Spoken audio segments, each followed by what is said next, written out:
වොයිනික් පොතේ රහස ලොව අද්භූතම ග්‍රන්ථයේ නොවිසඳුණු අභිරහස ලෝ මවිත කළ අත්පිටපත වසර සිය ගණනක් තිස්සේ ලෝ දක්ෂතම රහස් කේත විශ්ලේෂකයින් එහෙමත් නැත්නම් කෝඩ් බ්‍රේකස් පරිගණක විද්‍යාඥයන් සහ ඉතිහාසඥයන් පරාජය කළ එකම පොතමයයි. මෙහි ඇති භාෂාව ලොව කිසිදු තැනක දක්නට නැත. මෙහි ඇති ශාක ලොව කිසිදු තැනක වැවෙන්නේත් නැත. 15 වන සියවසේදී ලියවුණු මෙම වොයිනික් අත්පිටපත පිටසක් කළ ජීවීන්ගේ පණිවිඩයක්ද නැතිනම් මහා මායාවක්. අද අපි කතා කරමු මේ අද්භූත පොතේ සෑම පිටුවකම සැඟවුණු රහස් හා උත්සම්. එනම් රැඳී සිටින්න කුතුහලයෙන් පිරුණු මේ වීඩියෝවේ අවසාන තප්පරයේ තෙක්.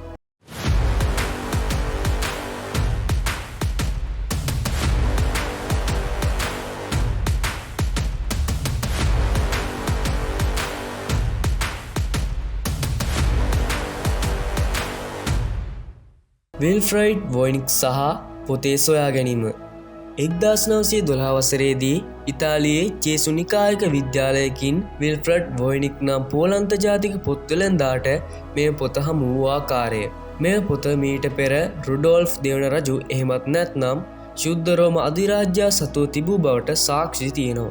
ජෝන් ඩී වැනි මන්ත්‍රවරුවන්ගේ සම්බන්ධය කාබන් කාල නිර්ණය එහෙමත් නැත්නම් කාබන් ඩේටින් අනුව මෙය 1404ත් 1438ත් කාලයේ ලියවුණු බව තහවුරු වී ඇති ආකාරය පොතේ අන්තර්ගතයේ කොටස් 6ක අභිරහස ශාකාංශය පෘථිවියේ දක්නට නොලැබෙන අමුතුම ආකාරයේ ශාක වර්ග 100කට වඩා ඇති අයුරු ඒවායේ මුල් සහ කොළ සැබෑ ශාකවල කොටස් කීපයක් එකතු කර සාදා ඇති බව පෙනීම.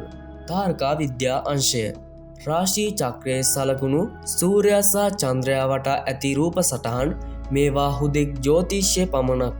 ජෛව විද්‍යා අංශය නිර්වත් කාන්තාවන් පිරිසක් අමුතුම ආකාරයේ නල පද්ධති සහ දියපිරුණු තටාකවල ස්නානය කරන අයුරු මේ මානව ප්‍රජනනය හෝ සෞඛ්‍ය පිළිබඳ රහස් ක්‍රමයක්ද.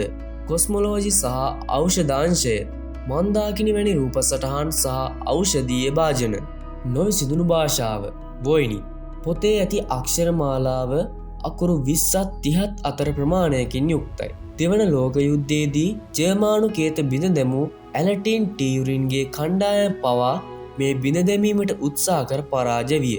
කෘත්‍රිම බුද්ධිය එහෙමත් නැත්නම් AI තාක්ෂණය මගින් කළ පර්යේෂණ සමහරු පවසන්නේ මේ පැරණි හිබ්රු හෝ තුර්කී භාෂාවේ රහස් සංකේත ක්‍රමයක් බවයි. තවත් පිරිසක් පවසන්නේ මේ කිසිදු අර්ථයක් නැති බොරු පොතක් එහෙමත් නැත්නම් හොක්ස් බවයි. ප්‍රධාන න්‍යායන් පිටසක් කළ සම්බන්ධය සහ රසායන විද්‍යාව.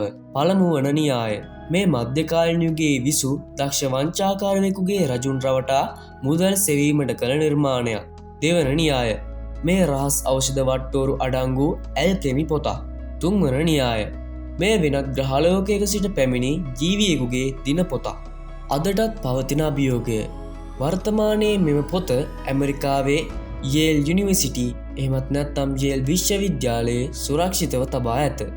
තාක්ෂණයේ මෙතරම් දියුණු යුගයක පවා මිනිසාට කියවීමට නොහැකි පොතක් පෘථිවිය මත තිබීම පුදුම දෙයක් නොවේද? ඔබ හිතන්නේ මේ කුමක් විය හැකිද? ඉතින් මේ වීඩියෝ ගැන ඔයාලගේ අදහස පහලින් කමෙන්ට් කරන්න. වීඩියෝ එක හොඳයි නම් ඔයාලට දැනුමක් ලැබුණා නම් වීඩියෝ එකට ලයික් එකක් දාන්න. ඒ වගේම මේ වගේ වීඩියෝ දිගටම බලන්න ලෝක දැනුම අපිව සබ්ස්ක්‍රයිබ් කරන්න.